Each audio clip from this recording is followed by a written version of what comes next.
பிரகாசத்தில் கண்கள் கூசவே காலை வரை காத்திருந்துவிட்டு திரும்பிச் சென்றதாகவும் மனைவி தன்னுடைய கணவரை யமனிடமிருந்து காப்பாற்றியதாகவும் புராண கதைகள் சொல்லப்படுகிறது.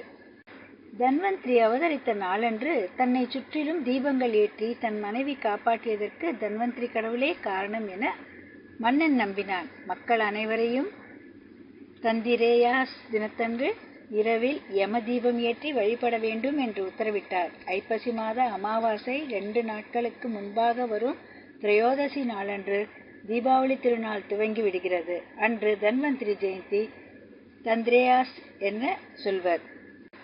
ஓம் நமோ பகவதே மகாசுதர்ஷன வாசுதேவாய தன்வந்திரியே அமிர்த கலச ஹஸ்தாய சர்வபய விநாசனாய சர்வநோக நிவாரணாய திரைலோக்கிய பதையே திரைலோக்கிய நிதையே ஸ்ரீ மகாவிஷ்ணு ஸ்வரூப ஸ்ரீ தன்வந்திரி ஸ்வரூப ஸ்ரீ ஸ்ரீ ஸ்ரீ ஔஷத சக்கர நாராயணாய நமஸ்தே.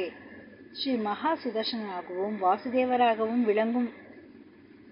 விளங்குபவரும் அமிர்த கலசத்தை கரங்களில் ஏந்தி அனைத்து பயங்களை போக்குபவரும் எல்லா நோய்களுக்கும் நிவாரணம் அளிப்பவரும் 3 உலகங்களுக்கு தலைவராக விளங்குபவரும் அனைத்து செல்வங்களுக்கும் அதிபதியாக விளங்குபவரான ஸ்ரீ மகாவிஷ்ணு ஸ்வரூபியான ஸ்ரீ ஔஷத சக்கர நாராயண ஸ்ரீ தன்வந்திரி பெருமானை வணங்குகிறேன் என்பதே இந்த மந்திரத்தின் பொருள்.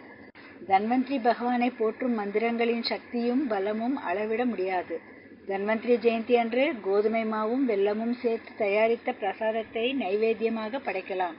தன்வந்திரி போற்றி சொல்லி நோய்களிலிருந்து விடுபடலாம்.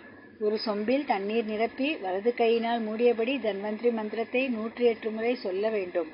பிறகு அந்த தண்ணீரை நோயால் பாதிக்கப்பட்டவர்களுக்கு கொடுத்தால் விரைவில் நோய் குணமடையும். இந்த தண்ணீரை வீடு முழுவதும் தெளித்து விடுவதால் எந்தவிதமான நோய்களும் நம்முடைய வீட்டை நெருங்காமல் இருக்கும். நாமும் அந்த தன்வந்திரி மந்திரத்தை 108 முறை சொல்லி நோய் நொடியிலிருந்து நம்மை காப்போம்.